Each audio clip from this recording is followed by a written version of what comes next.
Olá, estamos começando mais um Documento Verdade. O Brasil já se prepara para as eleições que acontecem em outubro.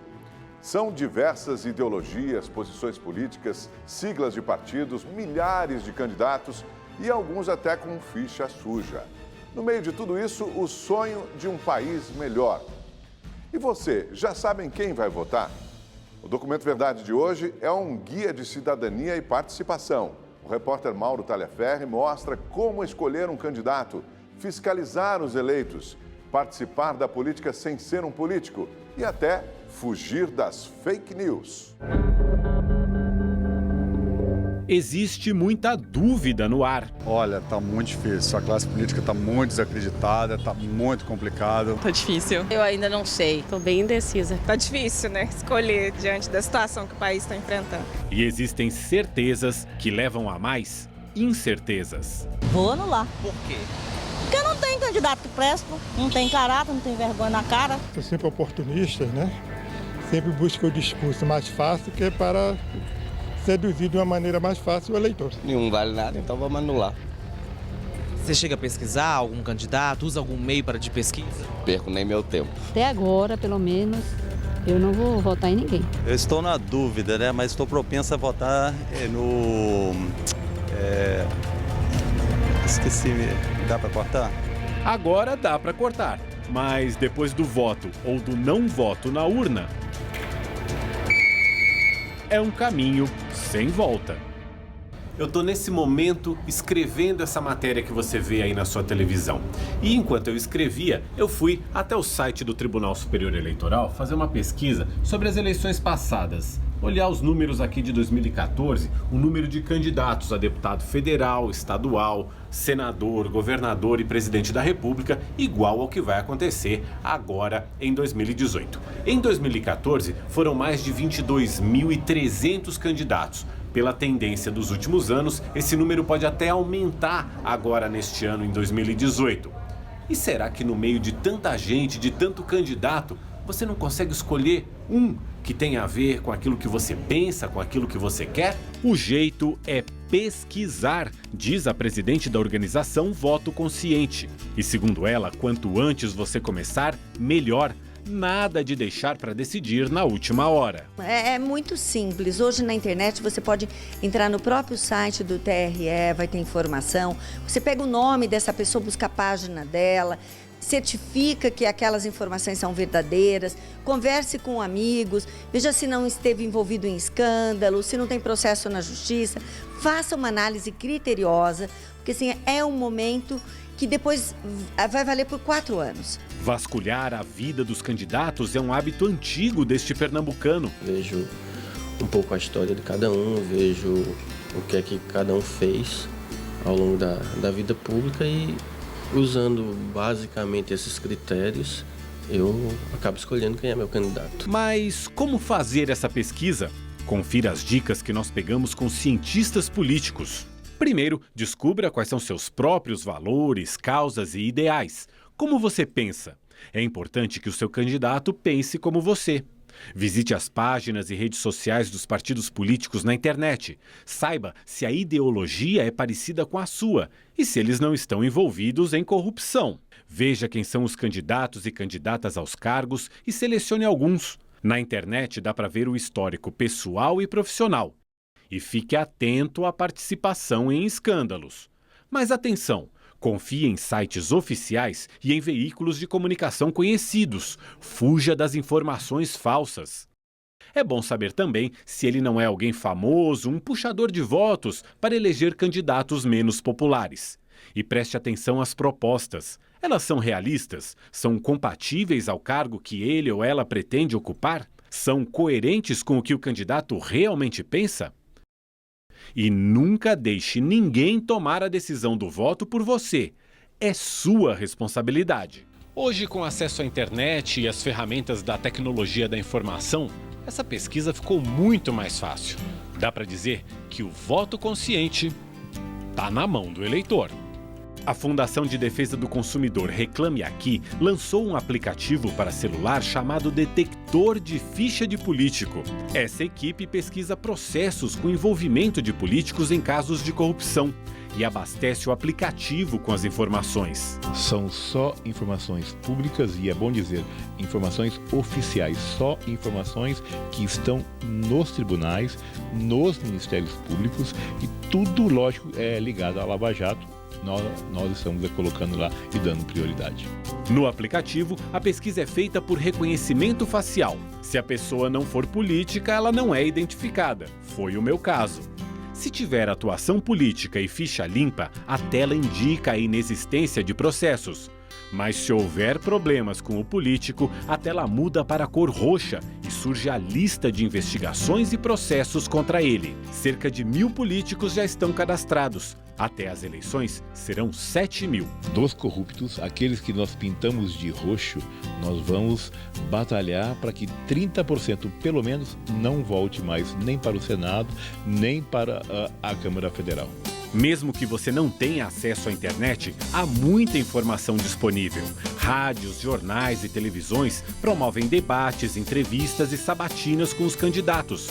E até a propaganda política pode ajudar. O que não pode é desprezar essa chance de mudar o Brasil para melhor. Agora, o bom voto, você sabe, é só o começo. Os eleitos precisam prestar contas aos eleitores. Se o poder tem donos, eles são fiscalizados pelo Antônio Augusto e pela equipe dele no Departamento Intersindical de Assessoria Parlamentar, o DIAP, uma atuação em mão dupla. Trazer para os parlamentares o que pensam os trabalhadores e levar para os trabalhadores o pensamento dos parlamentares a respeito de todos os temas que afetam os trabalhadores, não apenas na sua vida laboral, mas também na sua vida cotidiana. O DIAP tem 35 anos. É uma das mais antigas entidades de controle do trabalho de deputados federais e senadores do Brasil. Representa cerca de 900 organizações de trabalhadores. A avaliação dos parlamentares é divulgada em livros, relatórios, no site e nas redes sociais. O DIAP também elabora cartilhas explicando como funcionam as instituições públicas. O parlamento tem a função de decidir. E quando decide, vai agradar um segmento e desagradar outro, porque não tem solução ideal, né? E a população precisa, então, ter conhecimento dessa importância do parlamento, né?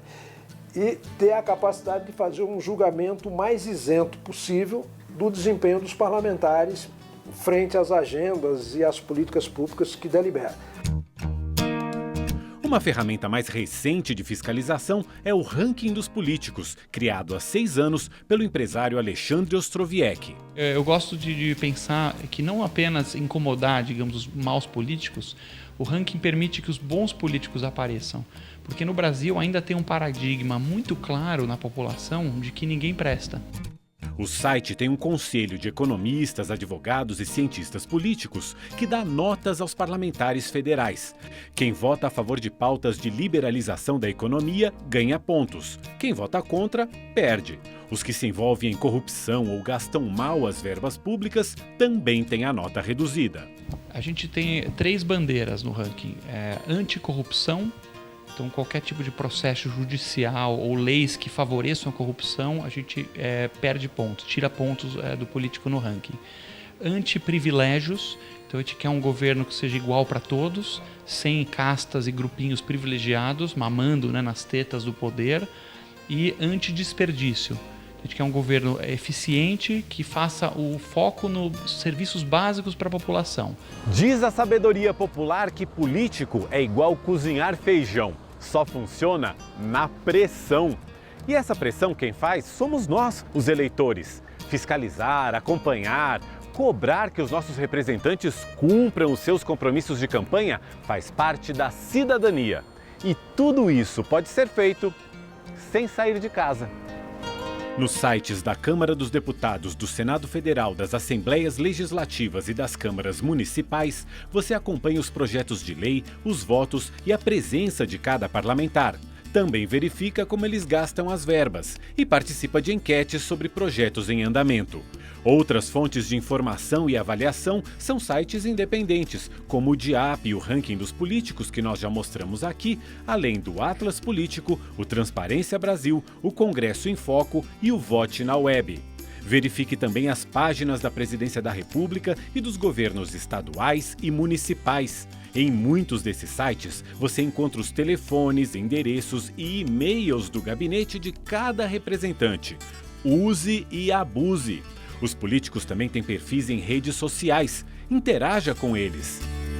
Ou faça como Wesley. Ele mora na periferia de São Paulo, mas não poupa energia para ir até a Câmara Municipal no centro para uma interação à moda antiga.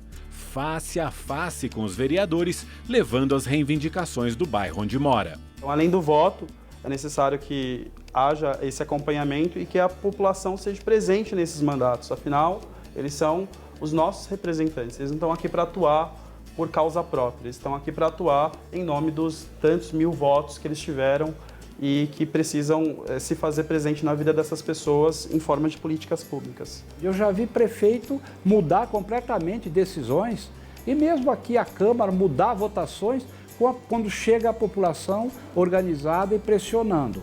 A política é feita para as pessoas e tem que ser feita com as pessoas. E as pessoas ainda podem fazer abaixo-assinados para apresentar projetos de lei de iniciativa popular, propor emendas a projetos na Câmara dos Deputados pelo site edemocracia.câmara.leg.br, doar dinheiro para campanhas políticas ou apoiar movimentos de renovação da política. Vários deles surgiram nos últimos anos, a maioria sem vinculação com nenhum partido. Anote aí alguns para você pesquisar.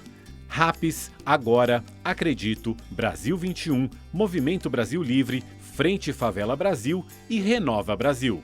Esses movimentos têm como objetivo capacitar, formar novas lideranças políticas. A maioria delas vai sair candidata nessas eleições. Mas mesmo que não saia, vai passar a fazer política para além do voto. A gente tem uma expectativa de renovação a médio prazo, né? A nossa ideia é começar a formar essas pessoas para que elas se engajem, não só na política institucional, mas no fazer político como um todo. E a ideia é que ao longo dos anos, o projeto vai continuar e a gente comece a formar cada vez mais pessoas interessadas em dedicar a sua vida a servir a sociedade. De janeiro a junho deste ano, por exemplo, o Renova Brasil ofereceu bolsas de estudo e montou um curso para 134 pessoas interessadas em entrar para a política. A gente teve disciplinas de liderança, a gente teve disciplinas de funcionamento do legislativo, direito constitucional, teoria geral do Estado. A gente teve disciplinas referentes a marketing político, como estruturar uma campanha, como montar um time, fazer um orçamento, fazer campanhas baratas, voluntariado, mídias sociais. E a gente trouxe debates sobre os principais temas do Brasil, com base em dados e fatos, trazendo para eles, expondo para eles esses problemas da educação, da saúde, da segurança pública, da responsabilidade fiscal e dentre tantos outros.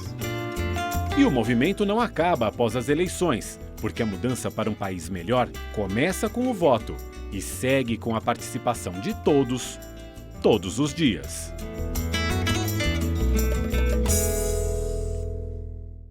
Existem muitas maneiras de mudar a realidade e colaborar com a sociedade sem ter um cargo no legislativo ou no executivo.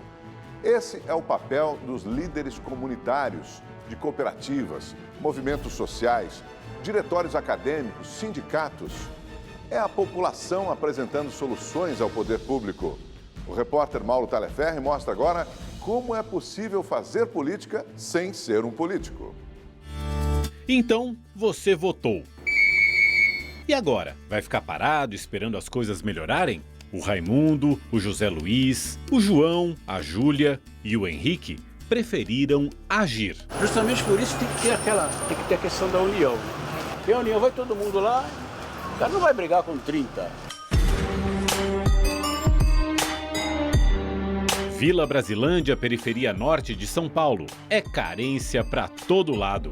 E se de vez em quando aparece uma melhoria, como essa pracinha para as crianças brincarem, foi porque a comunidade pressionou. Há 30 anos, Henrique se dedica a ouvir a população. Então, mas aí o que tem que fazer? O cara não tem que justificar, tem que pedir, falar, ó, quero por causa disso, disso, documentar. E levar o recado às prefeituras regionais e aos vereadores com base eleitoral no bairro. Junto com a comunidade, cobrar eles o que o cidadão, na verdade, tem direito. A gente vai, leva a certificação, acompanha, fica em cima, né? E a gente sempre encontra a boa vontade, né?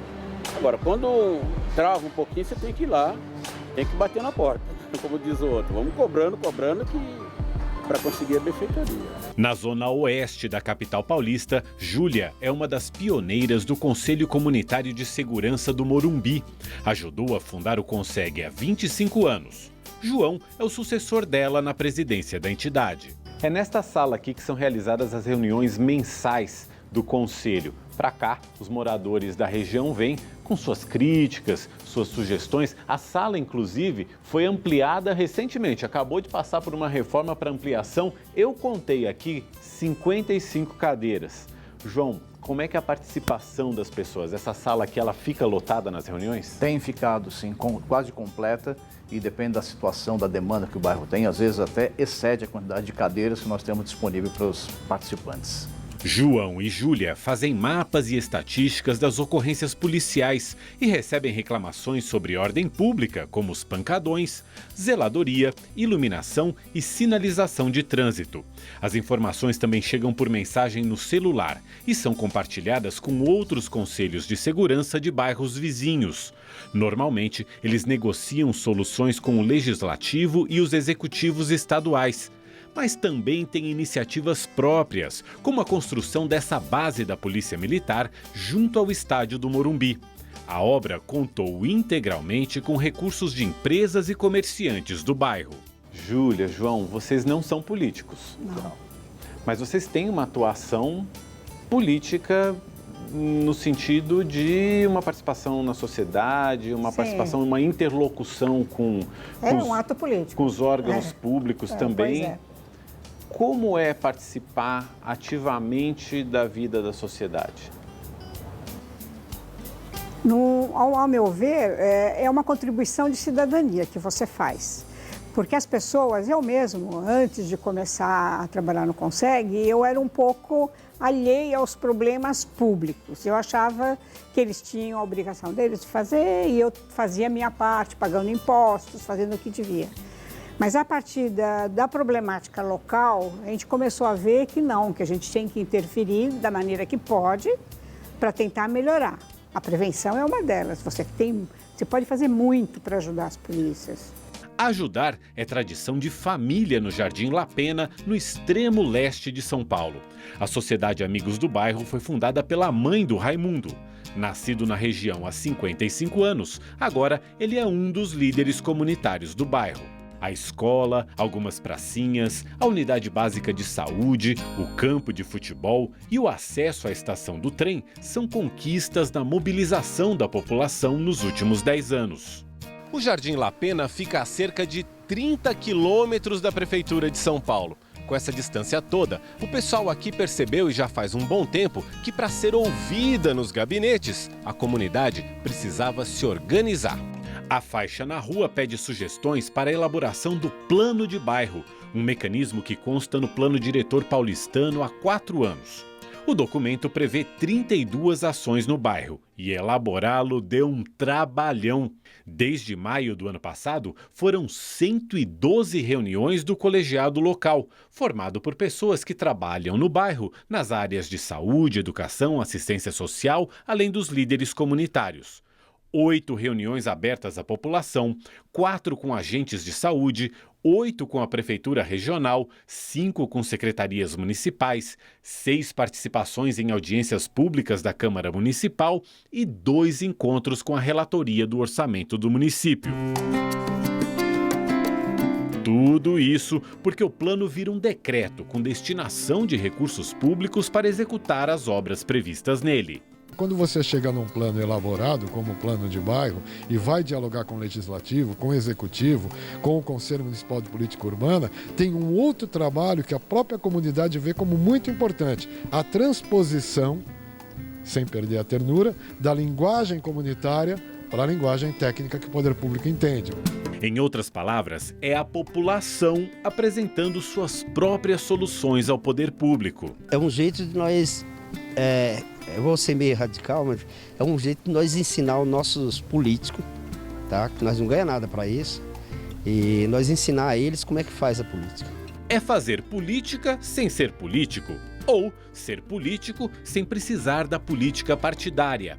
e há inúmeras formas de participar. A gente pode citar exemplos concretos no Brasil, como, por exemplo, aquelas manifestações que aconteceram em junho de 2013 contra o aumento da tarifa do transporte público. Podemos falar das mobilizações estudantis, secundaristas, estudantes universitários, feministas, negros, quilombolas, ambientalistas. Quer dizer, são tantos grupos na sociedade que acabam exercendo algum tipo de pressão e, na maioria dos casos, eles sequer acabam ingressando na política institucional também, né? Quer mais sugestões? Desde a assembleia do seu condomínio e as comissões da empresa em que você trabalha, até a atuação em sindicatos, entidades de classe, associações patronais, cooperativas, igrejas, coletivos e movimentos sociais, diretórios acadêmicos e grêmios estudantis, consultas públicas e comissões legislativas, entidades de defesa do consumidor, engajamento em causas nas quais você acredita, trabalho voluntário e nos conselhos de políticas públicas municipais, estaduais e federais. Exercer a tal da cidadania é trabalho de formiguinha, mas dá resultado. E as discussões sobre política na internet, hein? Até amizades terminam. E elas estão em alta no período das eleições. E o que não falta é notícia chamativa sendo compartilhada. Mas como reconhecer se o conteúdo é realmente verdadeiro? A Justiça Eleitoral e até algumas redes sociais estão empenhadas em combater as chamadas fake news. E você também pode fazer a sua parte. Esse celular já foi um perigo. Era chegar uma notícia curiosa que a Valesca repassava para os amigos. Lembro uma engraçada que eu realmente caí, que foi que 2 turistas tinham sido assaltados fazendo um voo de parapente, né? E como a violência aqui no Rio tá realmente absurda, eu não duvidei, na hora eu acreditei, repassei. E depois ela tinha que se explicar. Gente, desculpa, eu não sabia, eu também acreditei, eu também caí. Mas a coisa perde a graça quando o boato destrói a reputação de alguém ou até põe vidas em risco. No mundo, já existe uma indústria das fake news, as notícias falsas. A gente sabe que a produção de notícia falsa, ela dá dinheiro, né? Então a gente fala muito sobre os cliques dão dinheiro. E notícia falsa, elas geram cliques, né? Às vezes mesmo que você saiba que aquela notícia é falsa, muitas vezes você quer clicar para ver o que é que está escrito ali naquele link, né? Os cliques dos internautas atraem anunciantes para as páginas de notícias, mesmo que o conteúdo não seja totalmente verdadeiro. Aliás, esse é um alerta de quem lida com boatos na internet. Muitas vezes, as fake news não são inteiramente falsas. Para ganhar credibilidade, elas partem de um fato que depois é distorcido para confundir você. A gente entende que a informação, ela é a unidade básica da decisão. Se você recebe informações de má qualidade, equivocadas, truncadas, dificilmente você tomará decisões acertadas ou bem embasadas. No Brasil, os especialistas em crimes cibernéticos dizem que há poucos produtores profissionais de fake news, mas a chegada das eleições preocupa. Pode haver grande proliferação de boatos nas redes sociais, promovida por grupos remunerados ou por entusiastas de candidatos. A Justiça Eleitoral fará campanhas de esclarecimento e promete agir de forma rígida contra as notícias falsas na internet. Então a parte pode, além de ter, eventualmente, que suportar a suspensão desse post, digamos assim, inverídico, pode também sofrer uma multa e pode também, muitas vezes, receber até o direito de resposta, né, de quem foi atingido. Em junho, o TSE mandou que o Facebook apagasse postagens mentirosas sobre Marina Silva. A decisão, mesmo liminar, é polêmica porque pode configurar censura. Por isso, as próprias redes sociais tomaram medidas preventivas. O Escritório Brasileiro do Facebook, por exemplo, fez parcerias com as agências de verificação de notícias, Lupa e Aos Fatos, com ferramentas eletrônicas e equipes de jornalistas treinados em conferir a origem, as fontes e o contexto das informações. Elas classificam textos e imagens em verdadeiros, imprecisos, exagerados ou falsos. E se você receber um conteúdo suspeito, também pode denunciar.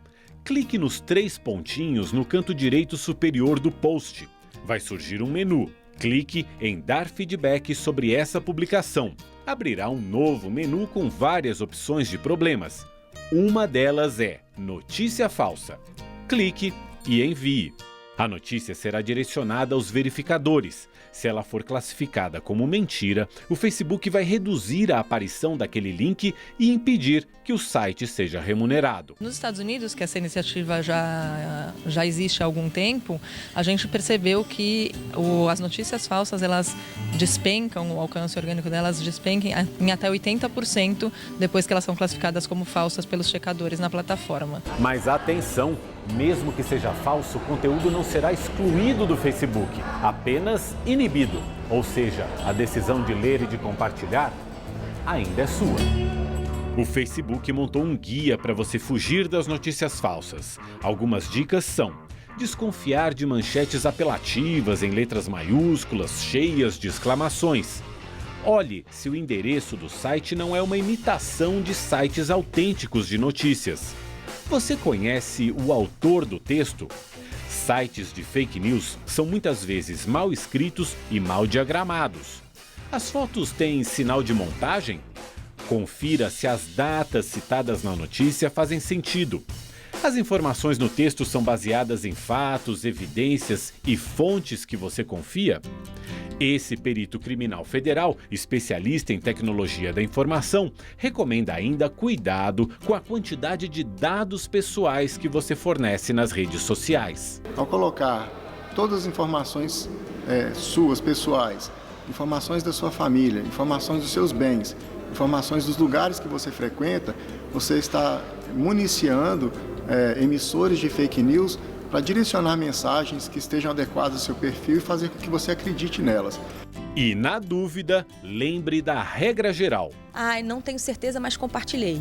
Ou na dúvida, compartilhei. Isso não pode acontecer. Na dúvida, não compartilhe. Uma regra que vale para as eleições e vale para a vida inteira. Mas tem muito conteúdo útil e interessante sobre política que você pode compartilhar e também expor as suas ideias. Confira como fazer. Eles se conhecem pela ponta dos dedos. Gisele, Neila, Paulo e Norton nunca tinham se visto, embora mantenham contato todos os dias. Eles participam de um grupo de discussão política no WhatsApp, iniciativa de uma empresária de São Paulo que administra e controla o nível do debate. A prioridade é a informação. Com essas informações, você pode equalizar o que você já pensa ou até enriquecer pensamento e discussão. É um grupo bastante responsável, maduro. E quando foge um pouco, fica um pouco mais infantil, a administradora corta, que é muito bom também. Ela tem uma atuação bem forte. Ela tem uma atuação de administradora que é importante, para não sair fora dos limites da discussão e do objetivo do grupo. Os participantes do grupo postam artigos de jornais, pesquisas, convidam para eventos, tudo voltado à política e principalmente às eleições. Claro que todo mundo ali aproveita para dar a sua opinião também. E aí como é que fica? Qual que é o limite para dar opinião e ao mesmo tempo ouvir a opinião do outro também? Olha, para mim, eu acho que essa pluralidade, essa diferença de opiniões do grupo é muito importante. O grupo, para mim, basicamente é de recepção de informação. Tem pessoas muito bem informadas no grupo.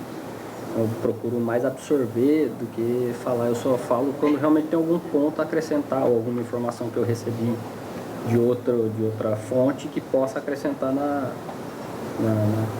discussão no momento. No grupo, que tem 250 integrantes, os militantes virtuais seguem as regras do mundo real. Divergir é permitido. Brigar é proibido. Essa é a essência da política, né? A gente não deve ter medo de discutir política, né? O convencimento faz parte, A essência da política é a discussão de apresentar pontos de vista e o convencimento. Se a gente for fugir disso, a gente está entrando numa rota muito ruim, que é cada um ficar dentro do seu gueto sem discutir. Então, a gente não deve ter medo de discutir ideias, e debater ideias e confrontar e contrastar. O que eu acho que é ruim é você ir para o CPF, né, para a questão pessoal. Em Belo Horizonte, o sociólogo Marcelo Santos levou para o mundo digital a experiência que ele acumulou durante anos de participação em manifestações de rua, encontros e palestras. Marcelo usa o Facebook para influenciar o debate político. As pessoas estão mal informadas e eu entro nos debates muitas vezes para poder informar das áreas que eu conheço, que é mais de política e economia. Então, aí eu tento, vamos dizer assim, qualificar o debate naquele sentido. E você, que tal fazer política sem sair de casa? Ou em qualquer lugar? As principais orientações são o bom senso e o respeito. O resto são algumas técnicas do mundo digital para que você se torne um influenciador político na internet. Quer algumas dicas? Seja verdadeiro. O ambiente virtual valoriza a autenticidade. Seja também propositivo, ofereça soluções. Use a criatividade para abordar os problemas por ângulos diferentes. Saiba que os políticos consultam as redes sociais para conhecer a opinião do eleitorado. Faça postagens com frequência e responda aos comentários. Relacione-se e troque ideias com formadores de opinião, como jornalistas e acadêmicos. E saia da sua bolha. Dialogue com quem pensa diferente de você. O mais recomendado é que as pessoas saem dos próprios núcleos que elas estão acostumadas e passem a acompanhar os núcleos também adversários, os núcleos neutros, de pessoas que estão para além do bairro, para além da casa, para elas terem uma capacidade de influência até maior do que os seus núcleos imediatamente diretos. E se você quer motivos para entrar no debate político, o pessoal que frequenta os grupos e as redes pode te ajudar. Parece estranho dizer isso, mas no momento que a gente está vivendo, como as pessoas estão vendo a política hoje, é difícil acreditar que há pessoas que realmente amam a política, são apaixonadas por política. Então, acho que, pelo menos no meu caso, eu sou apaixonada por política. O momento de ruptura, o momento de desencantamento estimula a participar desse grupo. Porque se você deixar, quem vai tomar conta da política são as pessoas que não deveriam tomar conta da política, né? Então, você não precisa ser político para pensar e discutir política. A gente devia participar mais, porque um país não é construído pelos políticos, ele é construído pelas pessoas.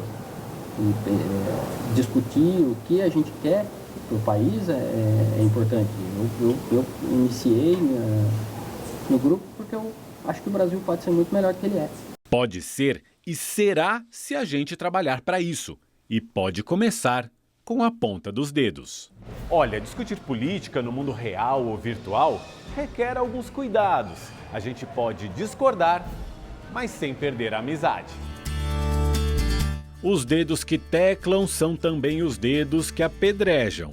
E no caso do Halley, nem a família escapou. Então a gente tem os extremos, esquerda, direita, odeia, ninguém para pensar no que é melhor, né? Acaba que no grupo de família isso se reflete e eu acabei tendo uma discussão lá no grupo de família e preferi sair. A discussão política virou briga no grupo da família no WhatsApp. E quem nunca se pegou subindo o tom nesse tipo de debate virtual? Pode, rapaz! Que tal, então, uma aula de boas maneiras? Esse professor de ciências sociais explica: política não é guerra. Na guerra, existe um inimigo que eu preciso eliminar. Na política, existem adversários com quem eu tenho que conviver. E numa democracia, convencer a maioria de que as minhas ideias são melhores do que as dos adversários. Assim, vale a pena entrar numa discussão política, primeiro quando se tem bons argumentos para debater, verdadeiros e com base em fontes confiáveis. E se na discussão todos ganharem conhecimento, ou se pelo menos uma das partes ganhar conhecimento. Agora, se eu vou entrar numa discussão, eu e o interlocutor não vamos ganhar nada, ele não vai ganhar nada e eu não ganho nada, para que discutir? Aí você, na verdade, simplesmente quer corroborar uma visão de mundo pré-fabricada, entendendo que o outro creia que aquilo que é correto é o que você acredita. Para esse professor de marketing eleitoral, um grande erro das discussões políticas é o eleitor adotar a postura de candidato e se exaltar. Ele lembra que políticos em campanha costumam ter comportamentos mais emocionais de propósito. Em muitos casos, durante aquela suposta explosão, você tem lá dentro um candidato que está cônscio dos seus atos e está dominando essa sua emoção e usando essa sua emoção favoravelmente. Ele está comunicando e passando aos eleitores firmeza, vigor, né? Virilidade, em alguns casos força. Nós pedimos a esses estudantes de administração de empresas que debatessem um assunto que costuma provocar debates acalorados: a liberação do porte de armas. A gente propôs esse exercício aqui para vocês e agora eu quero saber um pouco da opinião de vocês sobre a questão de participar de uma discussão, não só o tema que vocês abordaram.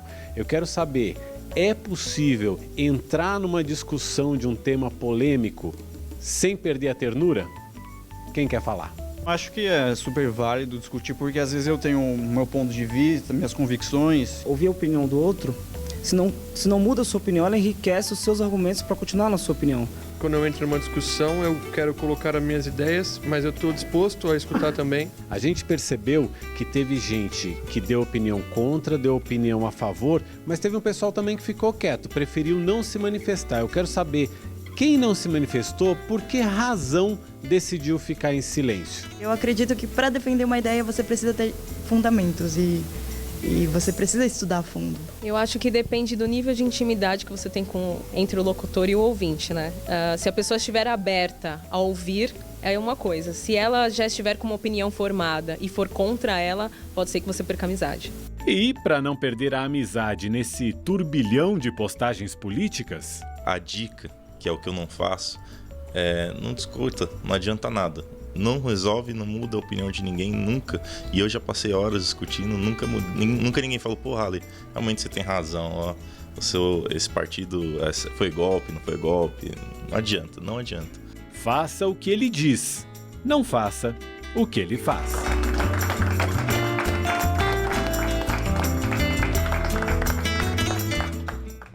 O nosso Documento Verdade fica por aqui. As reportagens que você assistiu neste programa também estão disponíveis no portal da Rede TV.